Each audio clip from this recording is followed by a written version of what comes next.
Hello students, कैसे हो आप सब। आई होप आप सब अच्छे होंगे। So welcome back to debit credit classes with Sarita.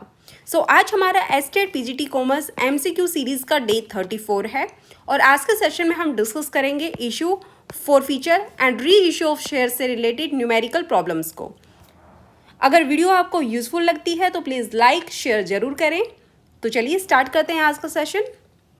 Question 1 है X Limited forfeited 500 shares of rupees 10 each fully called up for non-payment of final call of rupees 3 per share. Out of these shares, 300 were reissued at rupees 9 per share fully paid up. What is the amount to be transferred to capital reserve account? एक company है x limited जिसने 500 shares को forfeit किया गया। एक share की price थी 10 रुपये। कंपनी को किसी भी रीजन से 3 रुपये पर शेयर रिसीव नहीं हुए, जिसकी वजह से कंपनी ने इन शेयर्स को फॉरफिट किया है। 500 शेयर्स में से कंपनी ने 300 शेयर्स को री इशू कर दिया 9 रुपीज़ पर शेयर पे, fully paid up. What is the amount to be transfer to capital reserve? तो कैपिटल रिजर्व अकाउंट में कितना अमाउंट ट्रांसफर होगा ये आपको कैलकुलेट करके बताना है। तो सबसे पहले हम अमाउंट कैलकुलेट करेंगे कि फॉरफिट अकाउंट में कितना अमाउंट ट्रांसफर हुआ। तो फॉरफिट अकाउंट में कितना अमाउंट ट्रांसफर हुआ है? 500 शेयर्स को फॉरफिट किया गया और कितना रुपए? 7 रुपये कंपनी को ऑलरेडी रिसीव हो चुका। देखो, जितना अमाउंट कंपनी को ऑलरेडी रिसीव हो गया था वो सारा अमाउंट फॉरफिट अकाउंट में जाएगा। 10 रुपये का शेयर था, 3 रुपये रिसीव नहीं हुए, इसका मतलब 7 रुपये पर शेयर कंपनी को रिसीव हो गए थे। तो ये 7 रुपये कंपनी फॉरफिट कर लेगी और जो ये अमाउंट है ये फॉरफिट अकाउंट में ट्रांसफर हो जाएगा। तो 500 शेयर्स को फॉरफिट किया गया, 7 रुपये रिसीव हो गए, तो कंपनी के फॉरफिट अकाउंट में ट्रांसफर हो गए 3500। ठीक है, अब हम कैलकुलेट करेंगे कि कैपिटल रिजर्व अकाउंट में कितना अमाउंट ट्रांसफर होगा। तो कैपिटल रिजर्व अकाउंट में ट्रांसफ़र करने के लिए दो कंडीशंस हैं। सबसे पहले हम ये चेक करेंगे कि जो शेयर्स फॉरफिट हुए थे उनमें से कितने शेयर्स को री इशू किया गया। जितने शेयर्स को री इशू किया गया केवल वही अमाउंट, फॉरफिट का वही अमाउंट कैपिटल रिजर्व में ट्रांसफ़र होगा। तो 500 शेयर्स में से केवल 300 शेयर्स को री इशू किया गया, तो 300 शेयर्स से रिलेटेड जो भी फॉरफिट अकाउंट का अमाउंट है वो ही कैपिटल रिजर्व में ट्रांसफ़र होगा। तो 300 शेयर इशू किए गए, 7 रुपये कंपनी को ऑलरेडी रिसीव हो गए थे, तो जो फॉरफिट का अमाउंट है वो हो गया 2100। तो 2100 ट्रांसफ़र होगा कैपिटल रिजर्व अकाउंट में। लेकिन उससे पहले, ट्रांसफ़र करने से पहले आपको एक कंडीशन और चेक करनी पड़ेगी। कौन सी कंडीशन है? कि जब भी शेयर्स री इशू किए जाएंगे तो उन री इशू पे क्या कंपनी ने कोई डिस्काउंट अलाउ किया है? तो इस क्वेश्चन में बिल्कुल किया है। 10 रुपये का शेयर था लेकिन कंपनी ने उनको री इशू 9 रुपये पे किए, इसका मतलब 1 रुपये का कंपनी ने डिस्काउंट दिया है। तो जो डिस्काउंट का अमाउंट है इसको हमें यहाँ से लेस करना पड़ेगा। जो अमाउंट हमने कैलकुलेट किया था इसमें से लेस कर देंगे। तो 300 शेयर्स री इशू हुए, 1 रुपये का डिस्काउंट अलाउ हुआ, तो 300 रुपये इसमें से हम लेस कर देंगे, तो ये बच गया अमाउंट हमारे पास 1800। तो 1800 ट्रांसफ़र होगा कैपिटल रिजर्व अकाउंट में। ठीक है, तो राइट आंसर आपका ऑप्शन डी हो जाएगा। ये नहीं है, ऑप्शन डी है राइट आंसर। ठीक है, एक बार फिर देख लो। कैपिटल रिजर्व में ट्रांसफ़र करने के लिए दो कंडीशन आपको चेक करनी पड़ेगी। कैपिटल रिजर्व में ट्रांसफ़र करने के लिए सबसे पहले आप ये देखेंगे कि जो शेयर्स फॉरफिट किए गए उनमें से कितने शेयर्स को री इशू किया गया है। ठीक है, तो री इशूड जो शेयर्स हैं उन्हीं से रिलेटेड फॉरफिटेड अमाउंट है उसको ट्रांसफ़र करते हैं हम कैपिटल रिजर्व में। उसके बाद ये देखेंगे कि जो री इशूड शेयर्स हैं क्या उन पे कोई डिस्काउंट दिया गया है। अगर दिया गया है तो उस डिस्काउंट अमाउंट को हम यहाँ से लेस कर देंगे, ठीक है, फॉरफिट अमाउंट से, और उसके बाद ट्रांसफ़र करेंगे कैपिटल रिजर्व में। Next, Y limited forfeited 400 shares of ₹10 each, 7 rupees called up for non payment of first call of ₹2 per share. Out of these 300 shares were reissued for ₹6 per share as 7 paid up. What is the amount to be transferred to capital reserve account? Y limited company ने 400 shares को forfeit किया है और इन shares की जो face value है वो है 10 रुपये पर शेयर। लेकिन कंपनी ने केवल 7 रुपये कॉल्ड अप किए थे, 7 रुपये ही मंगवाए थे, जिसमें से 2 रुपये रिसीव नहीं हुए। 7 रुपये मंगवाए, 2 रुपये रिसीव नहीं हुए, इसका मतलब कंपनी के पास 5 रुपये ऑलरेडी रिसीव हो चुके। तो जो 5 रुपये पर शेयर है ये अमाउंट कंपनी फॉरफिट कर लेगी। 400 में से 300 शेयर्स को री इशू किया गया और री इशू किया 6 रुपये पर शेयर। 7 रुपये का शेयर था, 6 रुपये पे री इशू किया, इसका मतलब 1 रुपये कंपनी ने डिस्काउंट दे दिया। ठीक है। आपको बताना है कैपिटल रिजर्व अकाउंट में कितना अमाउंट ट्रांसफ़र होगा। तो कैपिटल रिजर्व अकाउंट में पैसा ट्रांसफ़र करने से पहले आप दो कंडीशंस चेक करोगे। जो शेयर्स फॉरफिट किए गए उनमें से कितने शेयर्स को री इश्यू किया गया। जितने शेयर्स को री इश्यू किया गया उसी से रिलेटेड फॉरफिट जो अमाउंट है वो ही कैपिटल रिजर्व अकाउंट में ट्रांसफ़र होगा। 300 शेयर्स को री इश्यू किया गया तो 300 शेयर्स से रिलेटेड कितना फॉरफिट अमाउंट है हमारे पास। तो 300 शेयर्स पे 5 रुपये फॉरफिट अमाउंट है, तो टोटल हो गया 1500 रुपये। ठीक है। अब री इश्यू पे कितना जो अमाउंट डिस्काउंट दिया गया उसको इसमें से हम लेस करेंगे। तो री इश्यू पे 1 रुपये डिस्काउंट दिया गया, तो 300 शेयर्स थे, 1 रुपये डिस्काउंट दिया गया, इसका मतलब डिस्काउंट इसमें से हम लेस कर देंगे, रिमेनिंग है 1200। तो 1200 हमारा ट्रांसफ़र होगा कैपिटल रिजर्व अकाउंट में। तो राइट आंसर आपका ऑप्शन बी हो जाएगा। Next, if applications for 80,000 shares were received and 60,000 shares were allotted on pro rata basis, then shareholder who was allotted 1200 shares must have applied for। Question में पूछा है company के पास application आई थी 80,000 की, तो 80,000 शेयर्स के बदले कंपनी ने 60,000 शेयर्स अलॉट किए प्रोराटा बेसिस पे, क्योंकि ज़्यादा एप्लीकेशन आई थी लेकिन शेयर्स तो कम थे ना, ओवर सब्सक्रिप्शन है यहाँ पे। तो ओवर सब्सक्रिप्शन के केस पे कंपनी ने प्रोराटा बेसिस पे शेयर्स अलॉट किए। तो एक शेयर होल्डर ऐसा है जिसको 1200 शेयर्स मिल गए, तो उसने कितने शेयर्स के लिए अप्लाई किया होगा। 1200 को उसको मिल गए तो कितने शेयर्स के लिए अप्लाई किया था, आपको ये कैलकुलेट करके बताना है। तो देखो एप्लीकेशंस आई थी 80,000 की, शेयर्स अलॉट किए 60,000, तो ये काटेंगे तो ये रेशो आ जाएगा 4:3। मतलब जिसने 4 शेयर्स के लिए अप्लाई किया था उसको मिले थे 3 शेयर। ठीक है। तो अब 1200 शेयर किसको मिले, तो 1200 शेयर्स मिले हैं, तो इसने कितने शेयर्स के लिए अप्लाई किया हो, तो इसको हम इस तरह से कैलकुलेट कर देंगे, मल्टीप्लाई करेंगे 4 से और डिवाइड कर देंगे 3 से, तो ये कैलकुलेशन आ जाएगी 1600। तो इसका मतलब जो ये शेयर होल्डर है इसने 1600 शेयर्स के लिए अप्लाई किया था। तो राइट आंसर हो जाएगा आपका option C. Next, the following amounts were payable on issue of shares. 3 rupees on application, 3 rupees on allotment, 2 रुपये फर्स्ट कॉल पे, 2 रुपये फाइनल कॉल पे। एक्स लिमिटेड एक शेयर होल्डर है जिसके पास 500 शेयर्स हैं, उसने केवल एप्लीकेशन और अलॉटमेंट मनी पे किया है, इसका मतलब उसने फर्स्ट और फाइनल कॉल का अमाउंट नहीं दिया, उसका फर्स्ट और फाइनल कॉल का अमाउंट एरियर अभी तक। वाई एक शेयर होल्डर है जिसके पास 400 शेयर्स उसके पास थे, उसने फाइनल कॉल पे नहीं की, इसका मतलब ये तीनों पे कर दिया लेकिन फाइनल कॉल पे नहीं की।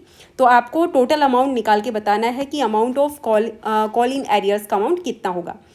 कैसे होगा, देखो एक्स लिमिटेड ने 500 शेयर्स थे एक्स के पास, एप्लीकेशन और अलॉटमेंट का अमाउंट इसने पे कर दिया, तो फर्स्ट कॉल और फाइनल कॉल इसकी अभी भी पेंडिंग है। ठीक है। तो 4 रुपये इसका स्टिल पेंडिंग है, तो कितना अमाउंट पेंडिंग है, इसका अमाउंट 2000 रुपये एरियर है। वाई के पास 400 शेयर्स हैं, उसने केवल फाइनल कॉल पे नहीं की, फाइनल कॉल का 2 रुपये था, तो 800 रुपये अभी इसका स्टिल इसका पेंडिंग है। तो टोटल अमाउंट हमारे पास 2800 का आना बाकी है, कॉल से इन एरर का जो टोटल अमाउंट है वो होगा 2800। तो राइट आंसर आपका ऑप्शन बी हो जाएगा। ठीक है, ये नहीं होगा। Next, a company purchased a building for ₹12 lakh, out of which ₹2 lakh was paid in cash. The balance was paid by issuing equity shares of ₹10 each at a premium of 25%. How many shares will be issued by the company? एक company है जिसने building खरीदी 12 लाख रुपए की, जिसमें से 2 लाख रुपए company ने कैश में पेमेंट कर दी एट ए टाइम, तो 10 लाख रुपए की पेमेंट उसको अभी भी करनी बाकी है। ठीक है। तो जो बैलेंस अमाउंट है 10 लाख रुपए, वो कंपनी ने अपने शेयर्स इशू करके शेयर्स से पेमेंट की है, मतलब जो 10 लाख के बदले उसने अपने शेयर्स इशू कर दिए। अब शेयर की जो प्राइस है वो थी 10 रुपये पर शेयर, लेकिन उसको हमने प्रीमियम पे इशू किया, तो 25%, 10 रुपये का 25% कितना हो गया, 2.5 रुपये, तो शेयर की प्राइस हो गई 12.5 रुपये। तो एक शेयर की प्राइस 12.5 है, तो कंपनी को कितने शेयर्स इशू करने पड़ेंगे, तो 10 लाख रुपए की पेमेंट करनी थी और एक शेयर की प्राइस थी 12.5, तो इसको 12.5 से डिवाइड करेंगे, इसका मतलब 80,000 शेयर्स कंपनी को इशू करने पड़ेंगे। ठीक है, पेमेंट के लिए 80,000 शेयर्स इशू करने पड़ेंगे। तो राइट आंसर ऑप्शन बी हो जाएगा। Next, a building was purchased for ₹9 lakh and payment was made by issuing shares at a premium of 20%. Securities premium reserve account will be, तो building एक purchase की जिसकी price थी 9 लाख रुपए और इसकी पेमेंट हमने शेयर्स इशू करके की है और शेयर्स को इशू किया है 20% प्रीमियम पे। ठीक है, अगर एक शेयर की प्राइस 100 रुपये है तो उस पर 20% प्रीमियम लगाएंगे तो 20 रुपीज़ हो गया, तो शेयर की जो इशू प्राइस है वो हो गई 120 रुपये। ठीक है, 9 लाख रुपए की पेमेंट करनी थी, एक शेयर की प्राइस थी 120 और सिक्योरिटीज़ प्रीमियम का अमाउंट कितना है 20 रुपीज़, तो मल्टीप्लाई कर देंगे इसको 20 से, तो सिक्योरिटीज़ प्रीमियम का जो अमाउंट है वो आएगा 1,50,000। तो राइट आंसर आपका ऑप्शन बी हो जाएगा। अब कोई पूछेगा कि शेयर का जो प्राइस है फेस वैल्यू है वो कितनी होगी, तो फिर हम यहाँ पे 20 की जगह कर देंगे 100 से मल्टीप्लाई। ठीक है, तो वो आपके शेयर की प्राइस आ जाएगी। Next, a company purchased a machinery for rupees 1,80,000 and issued price at a premium of 20% in consideration. What will be the face value of shares issued? एक कंपनी ने परचेज की मशीनरी जिसकी price थी 1,80,000 रुपये, company ने shares issue किए इसके बदले और शेयर्स को इशू किया 20% प्रीमियम पे। तो मान लेते हैं शेयर की प्राइस है 100 रुपये, 20% प्रीमियम तो 20 रुपये आपका प्रीमियम का हो गया, तो इशू प्राइस हो गई 120 रुपये। ठीक है, 100 रुपये फेस वैल्यू, 20 रुपये आपका हो गया प्रीमियम का, तो 120 रुपये उसकी प्राइस हो गई शेयर की। तो कंपनी ने पूछा है कि उसकी फेस वैल्यू कितनी हुई शेयर की, तो देखो 180 लाख रुपए की पेमेंट करनी है, एक शेयर की प्राइस थी 120 रुपये और जो इसका फेस वैल्यू है शेयर की वो है ₹100, तो 100 से कर दो मल्टीप्लाई, तो ये आप कैलकुलेट करोगे तो ये आएगा 1,50,000। तो राइट आंसर ऑप्शन ए हो जाएगा। अगर क्वेश्चन में पूछा होता है कि सिक्योरिटीज़ प्रीमियम का अमाउंट कितना होगा, तो 100 की जगह कितना करते 20 से मल्टीप्लाई, तो आपका सिक्योरिटीज़ प्रीमियम का अमाउंट आ जाता उससे। Next, 800 shares of ₹10 each issued at a premium of 20% were forfeited for non-payment of allotment money of ₹5 including premium and first and final call of ₹3 per share. Share forfeiture account will be credited with 800 shares को forfeit किया गया जिसकी price थी 10 रुपये, 20% premium पे उनको issue किया गया था, तो 2 रुपये प्रीमियम हो गया, तो 12 रुपये टोटल शेयर की प्राइस थी। शेयर्स को फॉरफिट इसलिए किया गया क्योंकि जो उस पर अलॉटमेंट बनी थी 5 रुपये वो नहीं पे हुई और जो फर्स्ट और फाइनल कॉल है वो भी पे नहीं हुई, जिसकी वजह से शेयर्स को फॉरफिट किया गया। तो कितना अमाउंट ऑलरेडी रिसीव हो गया, 12 रुपये का शेयर था, 5 रुपये नहीं आए अलॉटमेंट मनी पे और फाइनल कॉल पे नहीं आए 3 रुपये, तो 8 रुपये टोटल नहीं आए हैं, तो 12 में से 8 लेस कर दो तो 4 रुपये इसका मतलब अप्लीकेशन मनी के साथ आ चुके हैं। तो कंपनी क्या करेगी, इस 4 रुपये को फॉरफिट कर लेगी। तो टोटल शेयर्स थे वो 800 थे और पर शेयर 4 रुपये फॉरफिट किए गए, तो टोटल फॉरफिचर अकाउंट में अमाउंट जाएगा वो जाएगा 3200। तो आपका राइट आंसर होगा ऑप्शन सी। ठीक है, ये नहीं होगा, ऑप्शन सी आपका राइट आंसर हो जाएगा। Next, 800 shares of ₹10 each issued at a premium of 30%, premium payable on allotment, were forfeited for non-payment of ₹2 per share on first call, ₹2 per share on final call. Share forfeiture account will be credited with 800 shares को forfeit किया गया, एक share की price थे 10 रुपये, shares को issue किया था हमने 30% प्रीमियम, मतलब 3 रुपये प्रीमियम का अमाउंट था। प्रीमियम का जो अमाउंट था वो अलॉटमेंट मनी के साथ रिसीव हो गया था।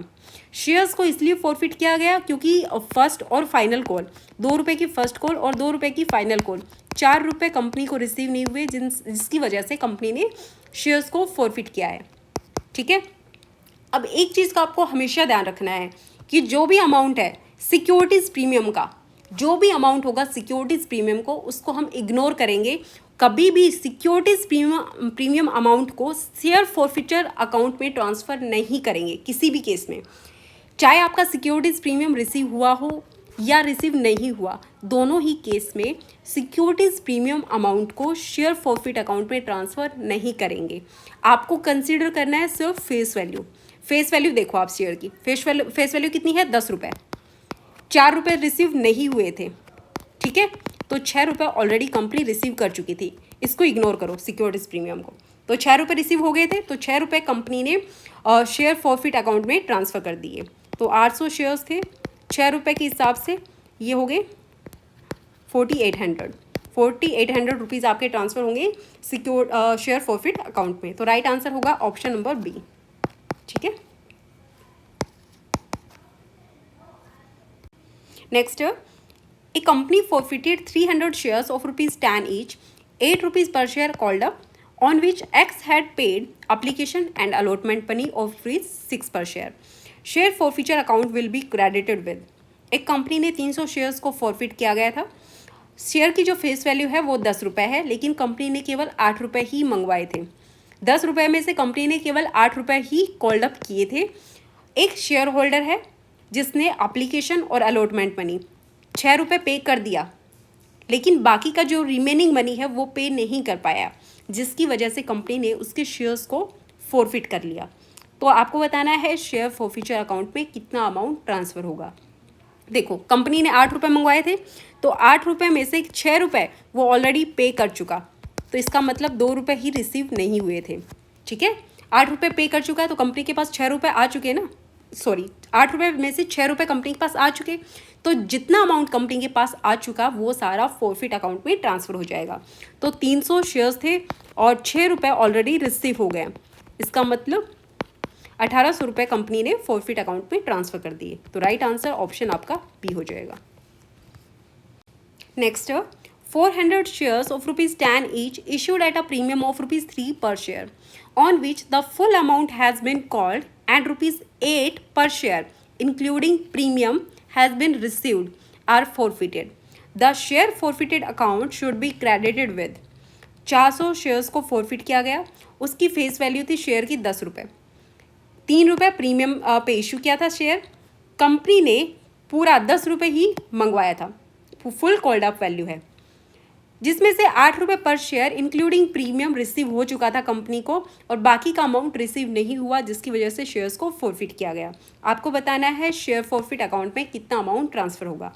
देखो, मैंने कहा था आपको कि सिक्योर जो शेयर फॉरफिट अकाउंट है इसमें जो भी अमाउंट ट्रांसफ़र करते हैं, तो उस केस में आपको प्रीमियम का अमाउंट इग्नोर करना है। प्रीमियम अमाउंट कभी भी सिक्योरिटीज़ प्रीमियम अकाउंट में ट्रांसफ़र नहीं होगा, चाहे रिसीव हो या नहीं हो।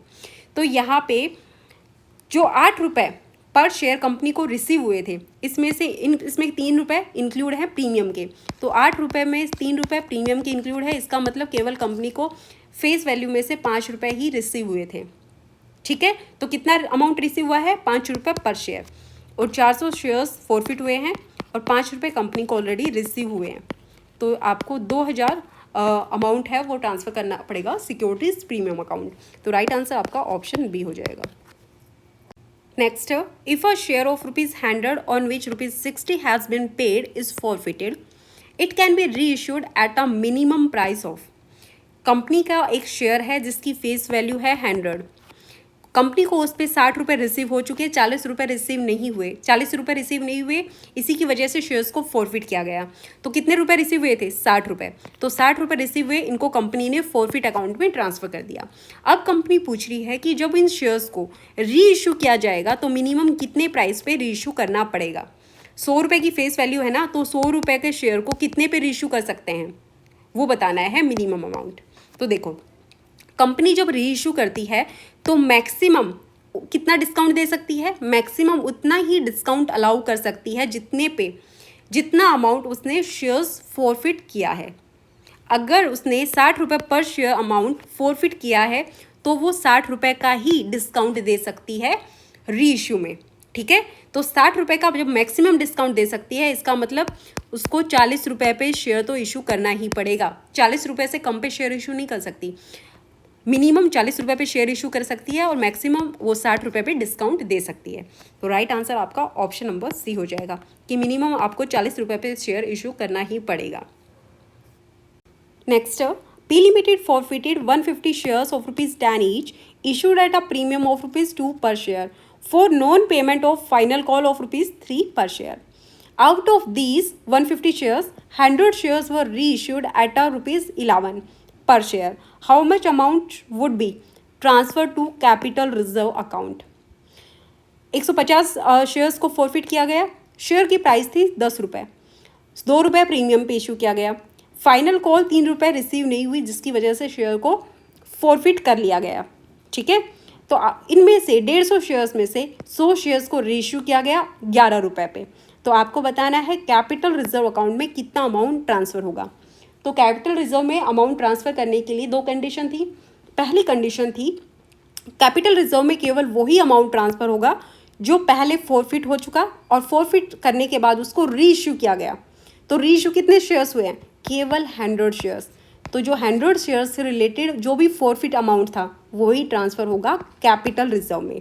तो 100 शेयर्स को रीइश्यू किया, तो 100 शेयर्स से रिलेटेड जो फॉरफिट अमाउंट था वो था 10 रुपये का शेयर था, 3 रुपये रिसीव नहीं हुए, इसका मतलब 7 रुपये रिसीव हो गए जिनको हमने फॉरफिट अकाउंट में ट्रांसफ़र किया था। तो 7 रुपये के हिसाब से 700 रुपये आपका ट्रांसफ़र होगा कैपिटल रिजर्व में। दूसरी कंडीशन हमें चेक करनी है कि हमने रीइश्यू पे डिस्काउंट तो नहीं दिया। अगर डिस्काउंट अलाउ किया है रीइश्यू पे तो उसको यहाँ से लेस करना पड़ेगा। लेकिन यहाँ पे रीइश्यू के टाइम पे शेयर को प्रीमियम पे इशू किया है 11 रुपये, 10 रुपये का शेयर था 11 रुपये पे इशू किया है, तो कोई डिस्काउंट अलाउ नहीं किया। इसकी वजह से यहाँ से कुछ भी अमाउंट लेस करने की नीड नहीं है। ठीक है, तो कैपिटल रिजर्व में कितना अमाउंट ट्रांसफ़र होगा? 700 रुपये। तो राइट आंसर ऑप्शन ए हो जाएगा।